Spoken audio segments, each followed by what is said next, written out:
හරි අපි අද අලුත් දෙයක් පෙන්නන හදන අලුත් දෙයක් වල මේ ගොඩක් පරණ දෙයක් අපි විශේෂිත මෑ වර්ගයක් වගා කරලා තිනවා මේකට තමයි කියන්නේ පොළොන් මෑ කියලා. මේකේ තියෙන විශේෂත්වය තමයි මේකට කිසිම රසායනික පොහොරක් පාවිච්චි කරලා නැහැ. මොකද මේක සාමාන්‍යයෙන් මිනිස්සුන්ගේ තියෙනවා ආකල්පයක් එහෙම නැතුව කාබනික පොහොර වලින් වගා කරන්න බෑ කියලා. මේ තියෙන මෑ කරල් අපි දැන් අද කඩන්න යන්නේ. මේ ගහ පොඩ්ඩක් බලන්න.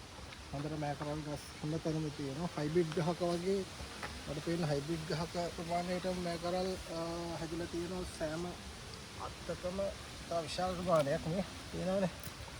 ඊට පස්සේ අදත් මේ උයන්න හදන්නේ. මේක කඩේකට ශරීර සෞඛ්‍යයට හොඳයි වගේම ආර්ථිකවත් ඇත්තටම මේක ඇත්තටම වඩා හොඳයි. මොකද මේ පොහොර වලට අර ගෙදමත් එක්ක ගත්තට පස්සේ අපි මේකට පොහොර විදිහට පාවිච්චි කරලා තියෙන ගොම, ජපන් ජබර, ඊට පස්සේ අපි ආහාර අපද්‍රව්‍ය, ඊට පස්සේ අලිබෙටි, ඊට පස්සේ කොළරොඩු, කුණු, මතු පිටපස් ඒවා දාලා හදාගන්න සාම්පල් එකකින් ඉඳන් හදලා තියෙනවා. ගහ හොදට පුරුනන්නේ නැහැ කලන විදිහ.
මේ ඊයද වෑන් කරන එකට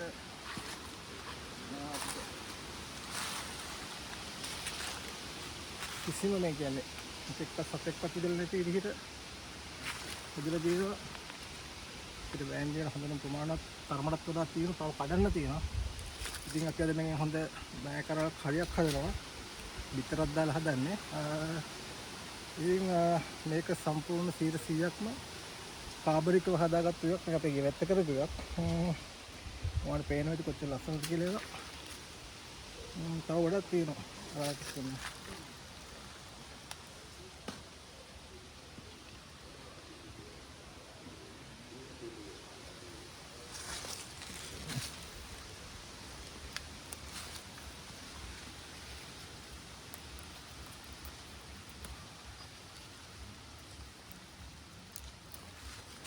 එහෙනම් අපි දැන් අපේ වීඩියෝ අවසන් කරනවා. මේක ඇත්තටම වෙවිලා මේ කාබනික වගාව ඉතා දුෂ්කර වගාවක් කියලා කියන මතය අභියෝගයට ලක් කිරීමක් විදිහට තමයි අපි මේක කරන්න හිතාගත්තේ.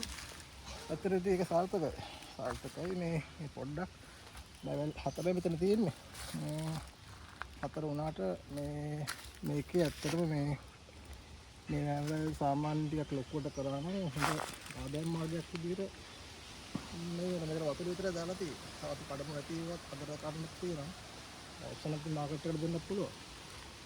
පියෝ 100%ක් අලිබෙටි ගොම පොහොර කොළරොඩු ජපන් ජබර ඊට පස්සේ අපි ඉවතරන කාර්බනික අපද්‍රව්‍ය සියල්ලෙන් තමයි මේක හදලා තියෙන්නේ. ඉතින් මේක හැමෝම කරලා බලන්න.